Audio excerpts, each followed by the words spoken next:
মোদ্দা কথা হলো, তোমাদের কাছে এই মুহূর্তে অদিতির চিকিৎসা করার মতো কোনো উপায় জানা নেই। কি আমি ঠিক বলছি তো? হঠাৎ নীলের কথা বলার ভঙ্গি পুরোপুরি বদলে গেল।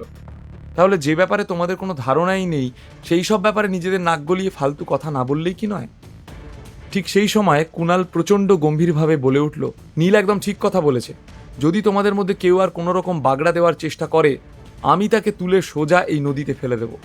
কুণালের মুখে এই কথা শুনে সবাই হঠাৎ করে অদ্ভুতভাবে শান্ত হয়ে গেল। অমিও টমি কেউ আর মুখ খোলার সাহস পেল না। এরপর কুণাল নীলের দিকে তাকিয়ে বলল, নীল, তোমার উপর আমার বিশ্বাস আছে। তুমি যা বলবে আমি তাই করব।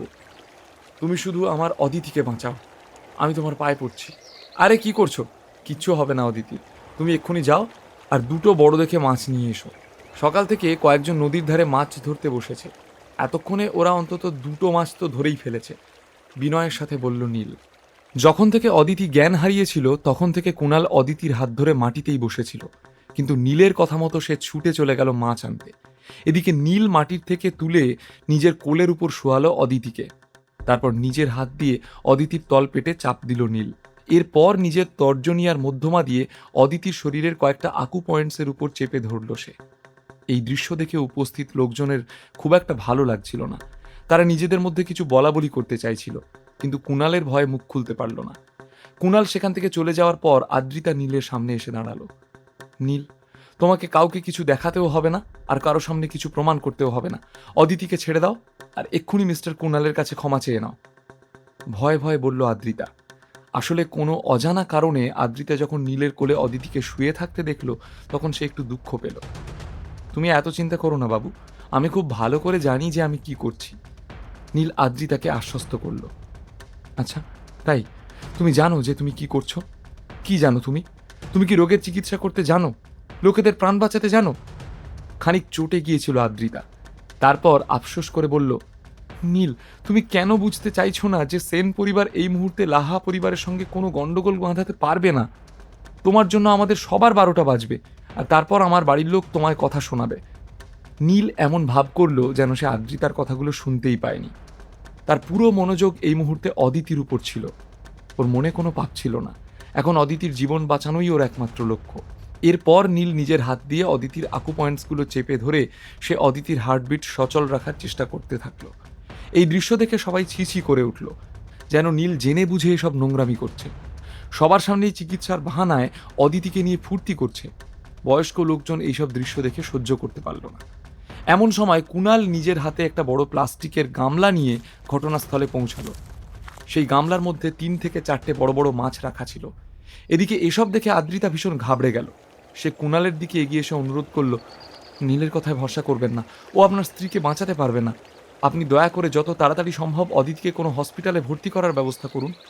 কথাগুলো বলতে বলতে আদ্রিতার মাথায় বিন্দু বিন্দু ঘাম জমতে শুরু করেছিল। সে খুব ভালো করেই বুঝতে পারছিল, এই অদ্ভুত চিকিৎসা পদ্ধতি চলতে থাকলে যদি অদিতি এখানে মারা যায়, তাহলে কুণাল পুরো সেন পরিবারকে শেষ করে দেবে। আদ্রিতা ঠিক কথাই বলছে।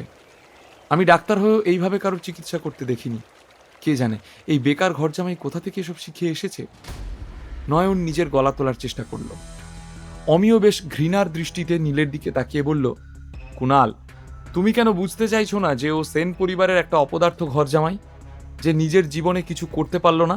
সে তোমার বউকে বাঁচাবে কি করে? ওর কথার জালে ফেঁসে তুমি সময় নষ্ট করো না। অল রাইট, এবার সবাই নিজের মুখ বন্ধ করো। কুণাল অধৈর্য হয়ে বলে উঠল, আমি জানি যে তোমরা সবাই কি ভাবছো। তোমাদের মনে হচ্ছে যে নীল আমার স্ত্রীকে মেরে ফেলবে, ওকে বাঁচাতে পারবে না। কিন্তু তোমাদের চিন্তা করার প্রয়োজন নেই। এসবের জন্য আমি কাউকে দোষারোপ করব না। কুণাল সবার দিকে তাকিয়ে বলল, তোমরা সবাই জানো যে আমরা কোথায় এসেছি, আর সেই জায়গাটা কতটা রিমোটলি লোকেটেড। যদি এই সময় আমি অ্যাম্বুলেন্সকে ফোন করি, তাহলেও আমি জানি না যে সেটা কখন আসবে, আদৌ আসবে কিনা। সেই কারণেই আমার নীলের উপর ভরসা করা ছাড়া এই মুহূর্তে কোনো উপায় নেই। যেই কুণাল কথাগুলো বলল, অমনি উপস্থিত সবাই যেন হাঁপ ছেড়ে বাঁচল। কুণাল পরিষ্কার বলে দিয়েছিল যে সে কাউকে দোষারোপ করবে না। এবার তার মানে যা হবে শুধু নীলের সাথেই হবে। কুণালের কথা শুনে আদ্রিতা অবাক হয়ে গিয়েছিল। আগের দিন যখন সে নীলের সঙ্গে মিত্রা অ্যান্টিক এম্পোরিয়ামে গিয়েছিল, সেদিনও শালিনীর পুরো ভরসা ছিল নীলের উপর, কিন্তু আদ্রিতাই ইতস্তত করছিল। আর আজকে কুণাল লাহা, যার সঙ্গে নীলের মাত্র 3 ঘন্টা আগে পরিচয় হয়েছে, সেও নীলের উপর পুরোপুরি ভরসা করতে প্রস্তুত ছিল। কিন্তু আদ্রিতা স্ত্রী হওয়া সত্ত্বেও কখনোই নীলকে পুরোপুরি ভরসা করে উঠতে পারেনি, বিশেষত সেই সমস্ত ব্যাপারে যেখানে রিস্ক ফ্যাক্টর একটু বেশি। হয়তো আমি এখনো পর্যন্ত নীলকে ঠিক বুঝে উঠতে পারিনি। নীলের দিকে তাকিয়ে মনে মনে ভাবল আদ্রিতা। সবার কথা অগ্রাহ্য করে কুণাল সোজা নীলের দিকে এগিয়ে গেল।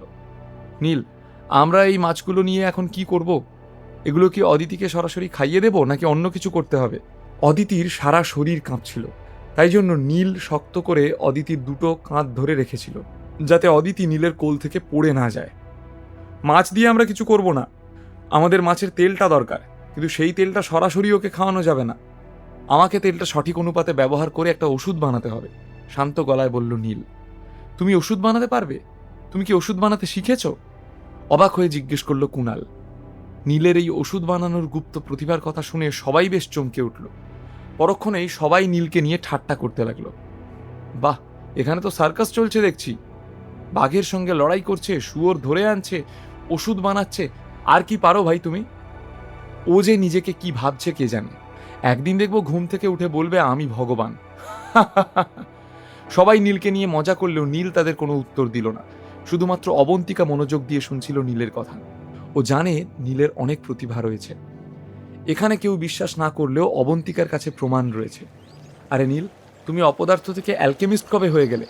এখন এটা বলো না যে গত 3 বছর ধরে তুমি ঘরে বসে আছো কারণ তুমি অ্যালকেমিস্ট হওয়ার কোর্স করছিলে। নবীনবাবু আসলে এতক্ষণ এখানে ছিলেন না, বেড়াতে গিয়েছিলেন এদিক ওদিক। খবর পেয়ে ছুটে এলেন। নীলকে অপমান করার এত ভালো সুযোগ কি আর ছাড়া যায়? নীল যদি ওদের কথায় পাত্তা দিত তাহলে আসল কাজটা সে কখন করত। তার মূল লক্ষ্য এখন অদিতিকে সুস্থ করে তোলা, আর সেটা তখনই সম্ভব হবে যখন সে মাছের তেল দিয়ে একটা ওষুধ তৈরি করে ব্যবহার করতে পারবে। কিন্তু তার জন্য নীলকে অনেক খাটনি করতে হবে। তবে এইসব হবে কি করে?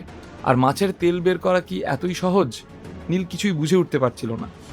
নীল অদিতিকে বাঁচানোর জন্য ঠিক কি করতে চাইছে, আর সে এইসব করবে কিভাবে? শেষমেশ অদিতি কি সুস্থ হয়ে উঠবে? নীল যদি নিজের কাজে সফল না হয় তাহলে কি হবে? কি পরিণতি হবে নীল আর কুণালের বন্ধুত্বে? বিনামূল্যে গল্প শুনতে নিচের ইনস্টল বাটনে ক্লিক করুন এবং পকেট এফএম ডাউনলোড করুন। লিঙ্কটি রয়েছে ডেসক্রিপশনে।